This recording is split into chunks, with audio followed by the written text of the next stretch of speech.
Assalamualaikum warahmatullahi wabarakatuh. Perkenalkan, nama saya Juwita Yanti dengan NPM 1921020353.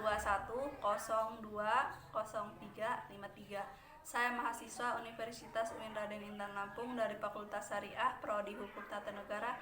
Saya di sini mewakili kelompok kami, yaitu kelompok 4, untuk mempresentasikan hasil kerja kami guna memenuhi mata kuliah Kapita Selekta Hukum Tata Negara dengan dosen pengampu Rudi Santoso SHI MHI MH. Bab 1, pendahuluan. Latar belakang. Negara sebagai organisasi tertinggi di antara satu kelompok masyarakat yang memiliki cita-cita bersatu, hidup di daerah tertentu dan mempunyai pemerintahan yang berdaulat, didefinisikan pula oleh Roger dengan alat agensi atau wewenang yang mengatur persoalan-persoalan bersama atas nama rakyat.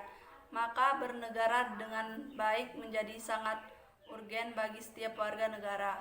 Bab 2, pembahasan. A. Bentuk dan susunan negara. 1. Bentuk negara republik. Dalam literal, hukum dan politik yang biasa disebut sebagai bentuk-bentuk negara atau standpoormen, itu menyangkut pilihan antara kerajaan, monarki atau republik. Namun dalam sejarah dikenal pula adanya bentuk lain seperti khalifah dan kaisaran. Namun di zaman sekarang pada umumnya dipahami bahwa pengertian bentuk negara standpoormen itu berkaitan dengan dua pilihan, yaitu bentuk kerajaan, monarki, atau bentuk republik. Dalam monarki, pengangkatan kepala negara dilakukan melalui garis keturunan atau hubungan darah, sedangkan dalam republik tidak didasarkan atas pertalian atau hubungan darah. 2. Susunan negara kesatuan. Negara Republik Indonesia berdasarkan Undang-Undang Dasar 1945 adalah negara dengan susunan organisasinya berbentuk negara kesatuan. Di dunia sekarang dibedakan adanya 4 macam susunan organisasi negara, yaitu 1. Negara kesatuan, 2. Negara serikat atau federal, 3. Negara konfederasi, 4. Negara superstruktural. Yang pertama adalah negara kesatuan, di mana kekuasaan negara terbagi antara pemerintah pusat dan pemerintah daerah. B. Bentuk negara dan bentuk pemerintahan Indonesia. Bentuk negara Indonesia adalah negara kesatuan yang berbentuk republik atau lebih dikenal dengan Negara Kesatuan Republik Indonesia atau NKRI. Dalam perumusan Undang-Undang Dasar 1945 Pasal 1 Ayat 1 yang menyebutkan bahwa negara Indonesia ialah negara kesatuan yang berbentuk republik. Dari kalimat ini tergambar bahwa the founding father Indonesia sangat menekankan pentingnya konsepsi negara kesatuan sebagai definisi hakiki negara Indonesia. Hakikat negara Indonesia, bentuk dari negara kesatuan Indonesia itu ialah republik. Bentuk negara berarti bentuk organ atau organisasi negara itu sebagai keseluruhan. Jika yang dibahas bukan bentuk organnya, melainkan bentuk penyelenggaraannya, pemerintah atau bentuk penyelenggaraannya, kekuasaan, maka istilah yang lebih tepat dipakai adalah istilah bentuk pemerintahan. C. Sistem pemerintahan. Istilah sistem pemerintahan berasal dari gabungan dua kata, yaitu sistem dan pemerintah.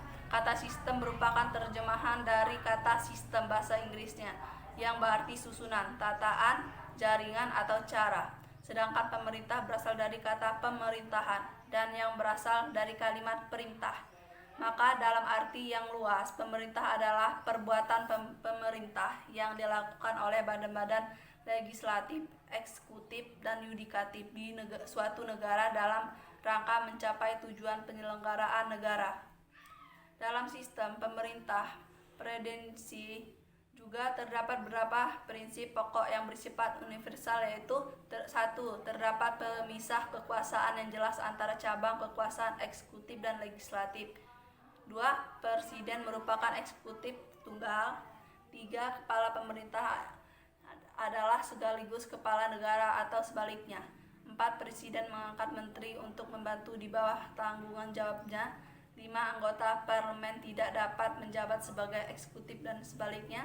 6. Presiden tidak dapat membubarkan atau memaksa parlemen. 7. Berlaku sistem supremasi konstitusi. Pemerintahan eksekutif bertanggung jawab atas konstitusi. 8. Eksekutif bertanggung jawab langsung kepada rakyat yang berdaulat. 9. Kekuasaan tersebar secara tidak terputus sebagai dalam sistem parlementer yang terpusat dalam parlemen.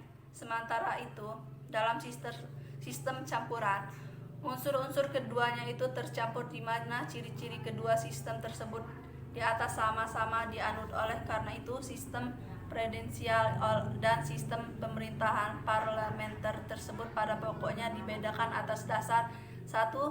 Ada tidaknya perbedaan antara rileks eksekutif dan normal eksekutif dalam penyelenggaraan pemerintah negara. 2. Adanya tidaknya hubungan pertanggungjawaban antara cabang eksekutif dan cabang legislatif. Sekian presentasi video yang dapat saya sampaikan. Lebih kurangnya saya mohon dimaafkan. Saya akhiri. Wassalamualaikum warahmatullahi wabarakatuh.